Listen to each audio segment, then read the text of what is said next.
오늘 말씀은 이 정치인인 헤롯, 즉 사람들의 인기에 영합하여 교회를 핍박하고 또 사람들의 인기에 도취하다가 심판받아 죽은 한 정치인을 보여주고 있습니다.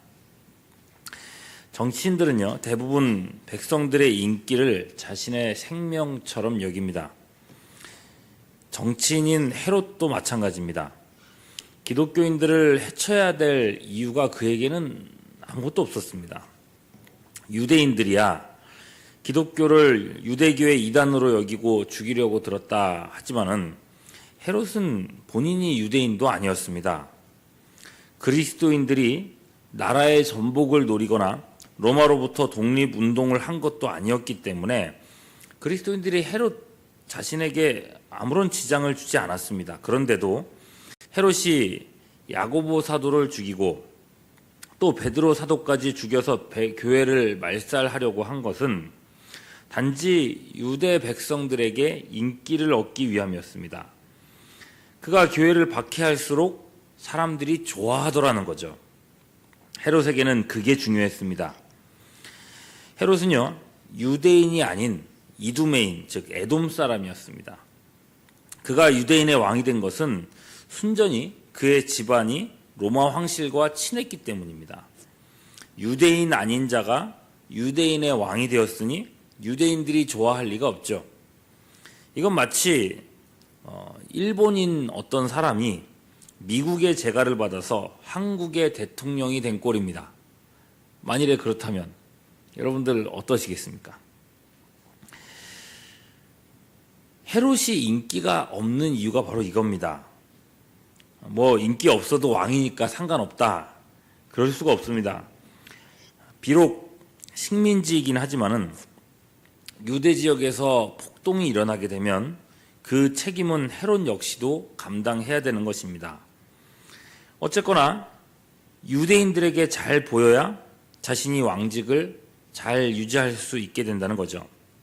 이게 어려운 숙제입니다. 근데 그런 중에 유대교에서 나온 이 기독교라 하는 신흥 종교가 유대인들에게 엄청 미움을 받고 있는데 계속 커져가고 있었던 거예요. 이거다 싶었던 거죠. 그래서 교회의 지도자격인 야고보를 잡아 죽여본 겁니다. 사람들이 좋아해요. 12장 2절 3절이 그걸 보여줬죠. 내친 김에 교회의 수장인 베드로까지 잡아들였습니다. 이제 유대인들이 얼마나 좋아할까? 유대인들 사이에서 인기가 오르면 로마로부터도 인정받게 되는 겁니다. 드디어 베드로를 잡아들였습니다. 바로 죽이고 싶었지만 마침 유대교 명절 기간이라 그럴 수가 없었습니다. 그래서 6월절이 끝날 때까지 16명이나 되는 군인들에게 감시를 맡기고 가장 깊은 감옥에 가두어뒀습니다. 오늘 말씀은 헤롯 왕이 중심이니 이 헤롯의 관점에서 생각을 해보죠. 그 며칠 동안 헤롯의 마음이 얼마나 설렜겠습니까? 베드로만 죽이면 그토록 원했던 유대인들의 마음을 얻을 수가 있습니다. 정치인으로서 가장 어려운 일을 해내는 것이고 큰 성공을 이루는 거죠. 그러니까 기왕 죽이는 일이라면 일을 더 크게 벌리고 싶었을 겁니다. 그냥 죽이지 말고 더 많은 사람들을 보는 앞에서 죽이자.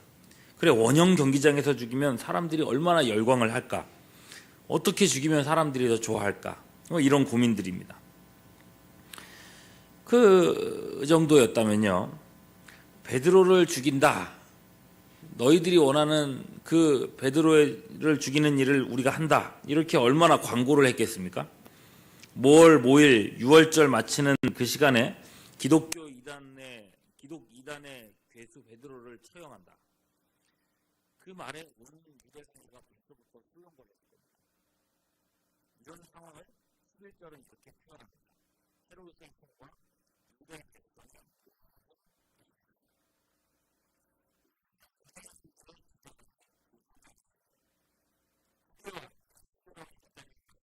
기회가 왔다고 여겼습니다. 그런 베드로를 놓쳐버린 겁니다. 어떻게 이런 일이 생길 수가 있지? 얼마나 철통 같은 감시를 붙였습니까? 최고 정예 군인들의 가장 든든한 감옥에 가두어뒀습니다. 아무리 생각해도 베드로를 놓친다. 이건 불가능한 일입니다. 이 정예 병사들이 뭔가 뇌물을 받아서 그럴까?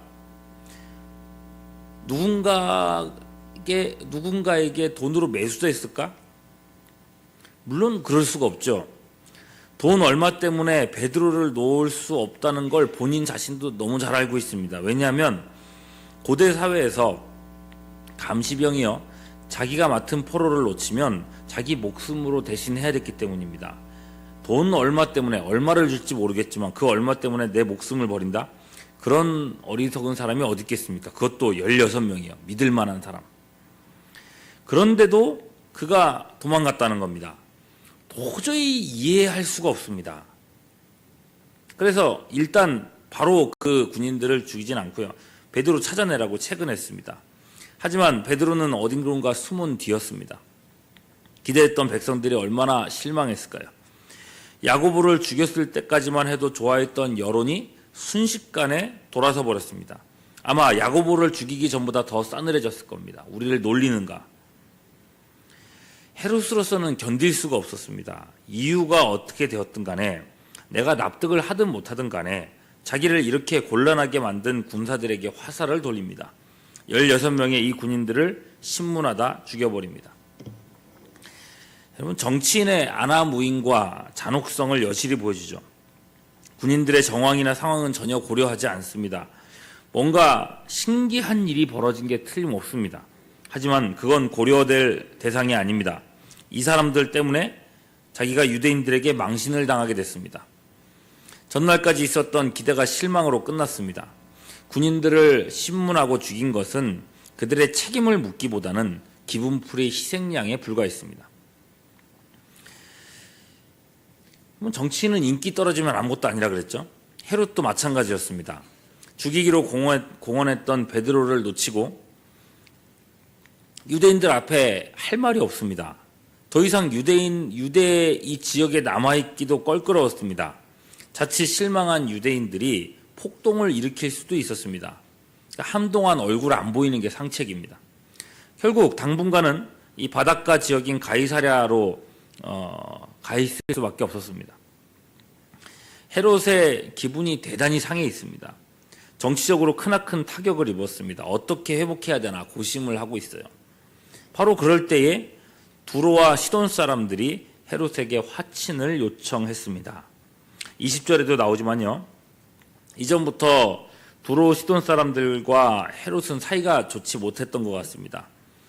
하지만 그들은 유대에서 나는 양식으로 생활을 해야 됐기 때문에 어떻게 해서든지 헤롯과의 관계를 풀어야 했습니다. 근데 마침 기회가 온 거예요. 헤롯이 유다와 관계가 소원해지고 그들의 거주지 가까이에 와 있습니다.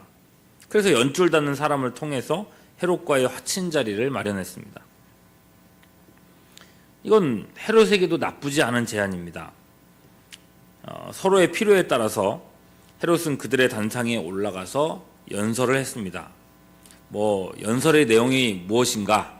그건 전혀 중요하지 않습니다. 지금 헤롯과의 관계가 풀어지는 게 중요하죠. 백성들은 헤롯의 마음을 사려고 그야말로 아첨의 소리를 냈습니다. 말도 안 되는 소리를 합니다. 22절, 이것은 신의 소리요 사람의 소리가 아니다. 유대인 역사가 요세푸스는요, 이때 상황을 좀 더 상세하게 기록합니다. 백성들이 이렇게 말했답니다. 우리에게 은혜를 베푸소서. 지금까지는 우리가 당신을 인간으로 숭앙했지만은 이제부터 왕은 인간 이상의 신입니다. 그렇게 그를 신이라고 추앙했다는 겁니다. 근데 이 말은 대단히 위험한 말이죠. 왕으로서 신으로 추앙받는 일은 다름 아닌 로마의 황제가 하는 일이었기 때문에 그렇습니다. 그런데 자신을 신이라고 높이는 것은 정치적으로 굉장히 위험한 상황, 그 말이었습니다. 그런데도 이 사람 좀 보십시오. 23절, 영광을 하나님께 돌리지 않았다. 요세푸스는 이렇게 말합니다. 왕은 외치는 자들을 책망하지도 그 아첨을 거부하지도 않았다. 그들이 그야말로 속에도 없는, 마음에도 없는 그냥 아첨하는 소리인데 그냥 그걸 그냥 수용한 거예요. 마치 자기가 신이라도 된 양 으쓱해졌습니다. 로마 황제의 귀에 들어가면은 당장 죽을 일인데도 그렇게 했다는 겁니다.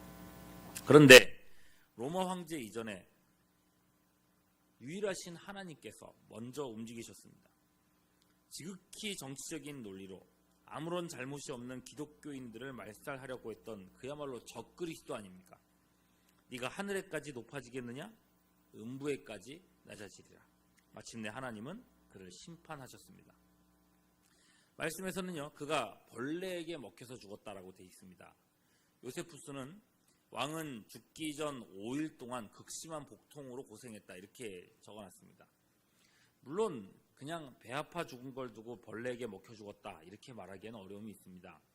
그렇다고 오늘날처럼 무슨 내시경 기술이 발달된 것도 아닐 테니 뭐 위장에 기생충이 있어서 죽었다 이렇게 말하기도 어렵습니다. 아마도 그가 죽은 후에 복통으로 고생하다가 죽은 후에 뭔가 끔찍한 장면을 본 걸 겁니다.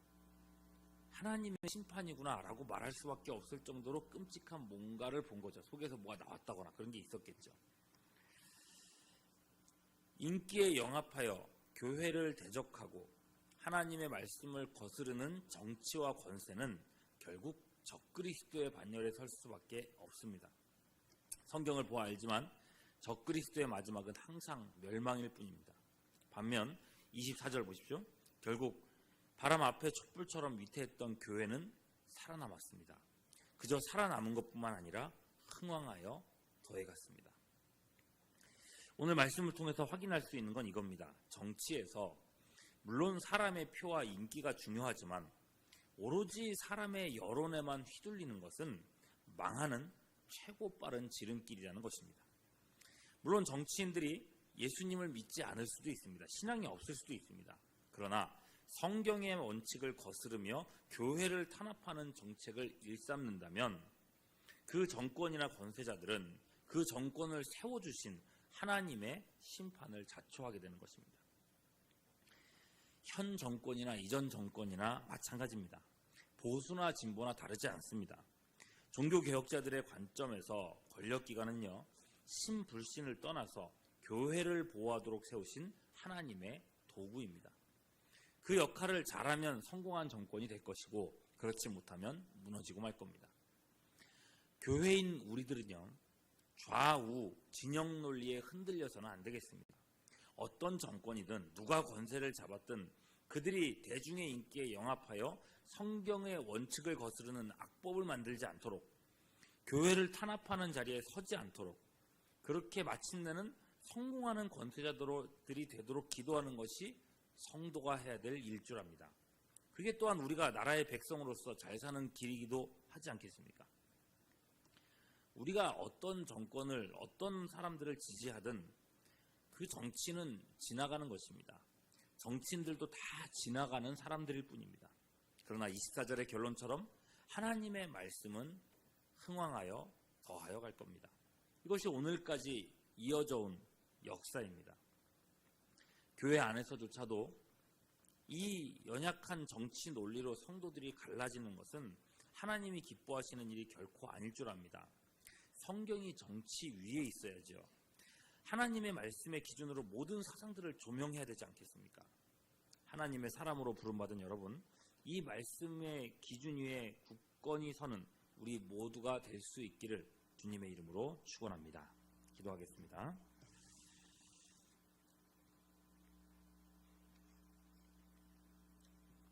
대한민국 사회가 정치 논리에 의해서 좌우로 나뉘어 있고 그 분열은 교회까지 잠식해 들어오고 있습니다.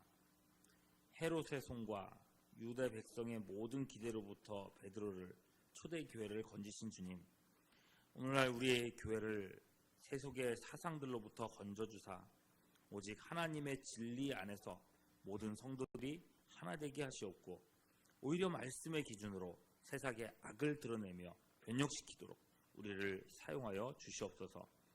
이 추운 새벽에도 찬양으로 영광 돌린 권사님들에게 크신 은혜 주시기를 간구하옵고 우리 구주 예수 그리스도의 이름으로 기도하옵나이다.